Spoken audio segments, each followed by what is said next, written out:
Берке аю өндірушіге айналды. Берке аю тәтті жидектер сатып, жаз бойы табыс тауып жатты. Әр жексенбі сайын көп қылып әкеп, қоймасына жинауды да ұмытпайды. Жаңадан терілген балғын құлпынайлар, тәтті қарақаттар тез сатылып кетіп жатыр. Дегенмен, берке әкелген жидектер тым көп еді. Осымен бірнеше рет мерзімі біткен тәтті жидектерді далаға тастауға тура келген. Бұлай жалғаса берсе, бір-екі аптада жидектердің бәрі бұзылып сатуға ештеңе қалмайды. Берке аю осыны ойлап көңілсіз отырғанда, дүкен жанындағы ағаш бұтағына ескі досы Сауысқан кеп қонды. Берке досым, тағы неге көңілсізсің?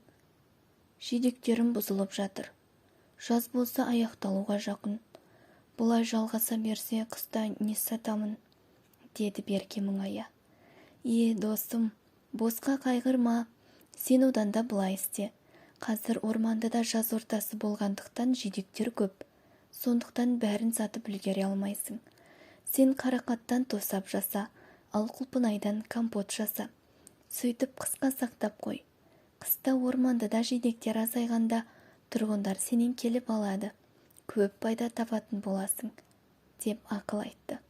Уайымдап отырған аю Сауысқанның ақылын жөндеп тапты. Кешке жанұясымен барлық жидектерден тосап, компот жасап қойды. Сауысқан да көмектесті. Міне досым, сен тек сатушы емес, енді өндірушісің, деп мақтады Сауысқан. Өндіруші деген не? Деп сұрады Берке аю. Өндіруші деген тауарды сатушы ғана емес, тауарды өндіріп шығаратындар, деді Сауысқан жымиып. Берке аю досына үлкен разылығын білдірді. Мен енді көктемнен бастап есік алдына түрлі жидектер өсіремін. Үлкен өндірушіге айналамын, деп қиялдап қойды.